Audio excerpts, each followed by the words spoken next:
Hello everyone, welcome back to another great lesson with us here at English Pod. My name is Marco. And I'm Erica. And today we're going out to eat. Yes, good thing too, because I'm hungry. I know, it's almost lunchtime. Yeah. So today we're going to be talking about eating at a restaurant and giving some great recommendations and suggestions. Yes, we have language for describing food, for describing restaurants, and for making suggestions. Great, so let's start with our vocabulary preview for this lesson.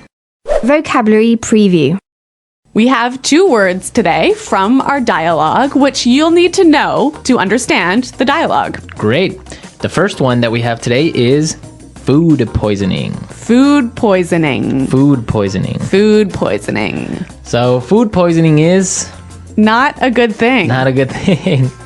It is when you eat some bad food and that food makes you sick. So Yeah. you get food poisoning. Okay, so food poisoning, yeah, not a good thing. Okay, the next word. Allergic. Allergic. Allergic. Allergic. So when you're allergic to something, It makes you sick. That one thing makes you sick. right, For example, I'm allergic to seafood. right. If I eat seafood, I cannot breathe. Oh, okay, so you definitely want to stay away from fish. Yes, yes. Some people are allergic to nuts, like peanuts. Or maybe milk. milk. Yeah. Cool. So when one type of food makes you sick, you are allergic to that food. Okay, great. So with this in mind, now we can listen to our dialogue for the first time at its normal speed. But don't worry if you don't get everything now because... We'll come back and teach you the important language.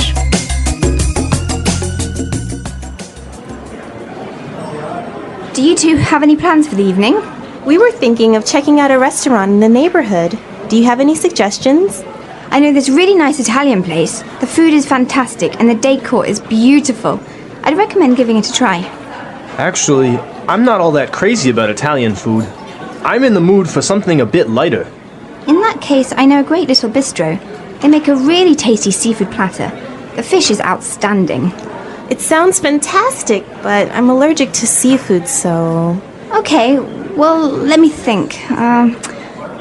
Oh, I know this great little place. It's just a hole in the wall, but they do the most amazing sandwiches.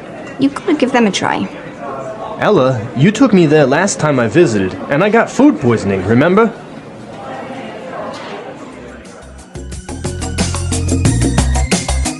Well, I'm getting hungry just thinking about all of those great restaurants. Yeah, some really good recommendations, except for food poisoning, right? No, not so good.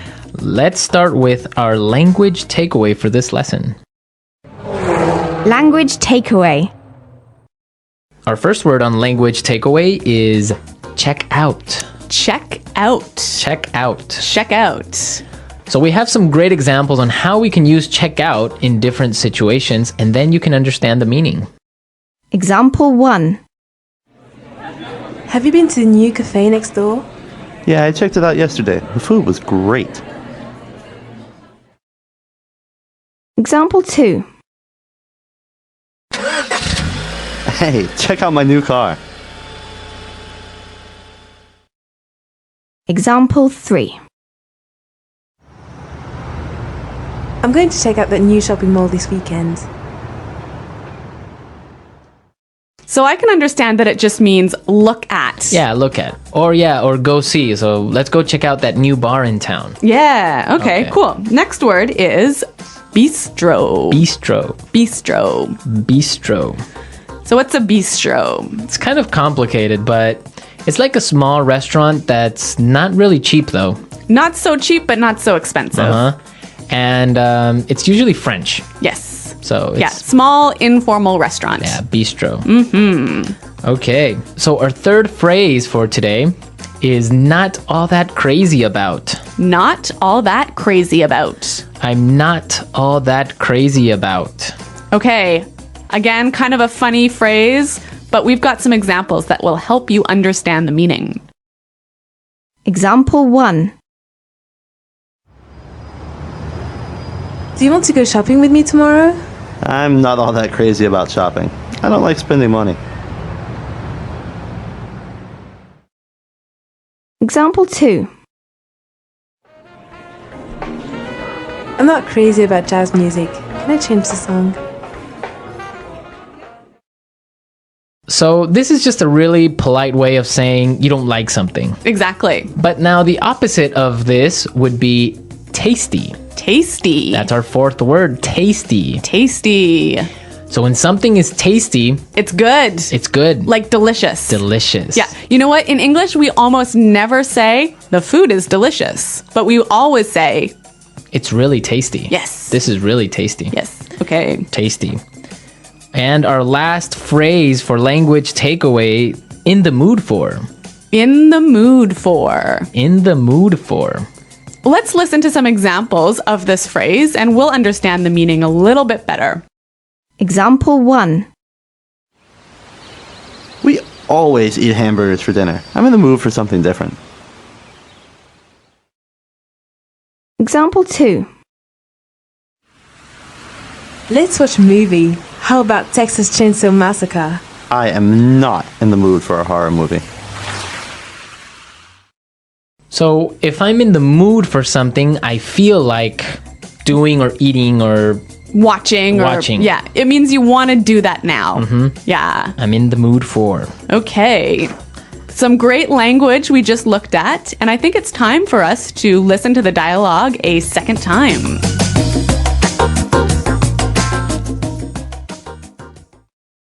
Do you two have any plans for the evening? We were thinking of checking out a restaurant in the neighborhood. Do you have any suggestions? I know this really nice Italian place. The food is fantastic and the decor is beautiful. I'd recommend giving it a try. Actually, I'm not all that crazy about Italian food. I'm in the mood for something a bit lighter. In that case, I know a great little bistro. They make a really tasty seafood platter. The fish is outstanding.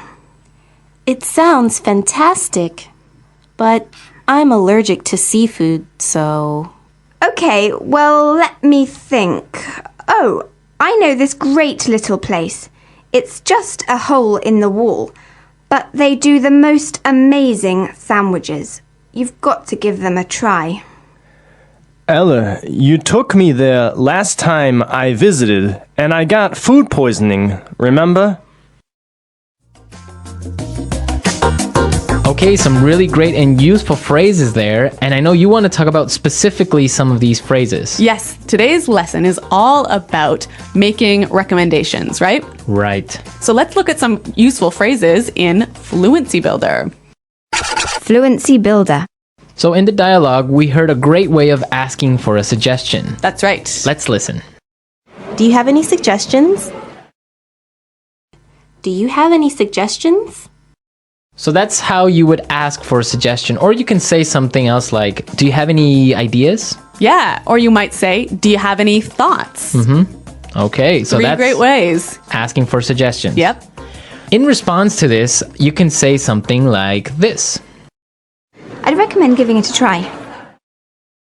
I'd recommend giving it a try. We also heard another phrase that we use for giving suggestions. You've got to give them a try. You've got to give them a try.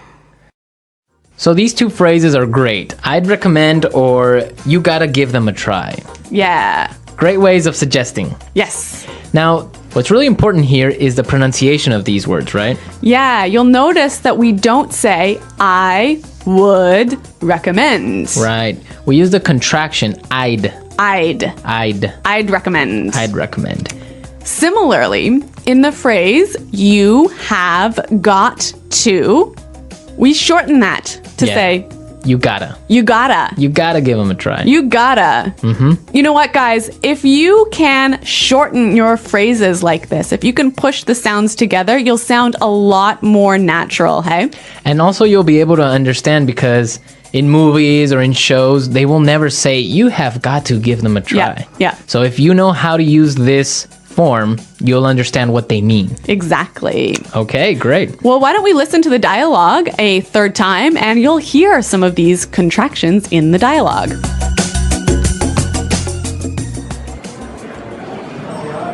Do you two have any plans for the evening? We were thinking of checking out a restaurant in the neighborhood. Do you have any suggestions? I know this really nice Italian place. The food is fantastic and the decor is beautiful. I'd recommend giving it a try. Actually, I'm not all that crazy about Italian food. I'm in the mood for something a bit lighter. In that case, I know a great little bistro. They make a really tasty seafood platter. The fish is outstanding. It sounds fantastic, but I'm allergic to seafood, so... Okay, well, let me think. Oh, I know this great little place. It's just a hole in the wall, but they do the most amazing sandwiches. You've got to give them a try. Ella, you took me there last time I visited, and I got food poisoning, remember?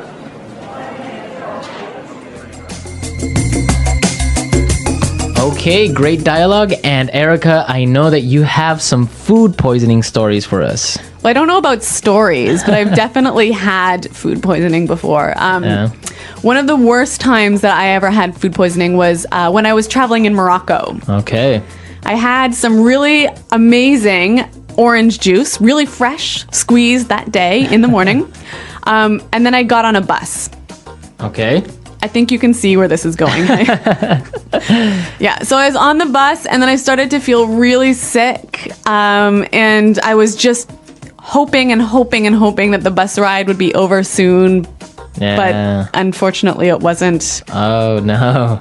All I can say is that I was sick.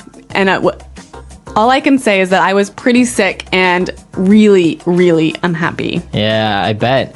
Well, that's very strange that you got sick from orange juice, huh? Well, yeah, maybe it was with some dirty water or something like Yeah. that. I don't know. It was a terrible situation. Yeah, it's always complicated when you're traveling to other countries. It could be the water, it could be the way they prepare things. So Yeah. Food poisoning. Guys, I hope that you don't get food poisoning. And if you have any food poisoning stories, it would be great for you to share them. Yes, at our website, englishpod.com. And we'll see you there to answer all your questions and comments, but now we have to go. Okay, guys, thanks for listening. We'll see you there. Bye-bye. Bye.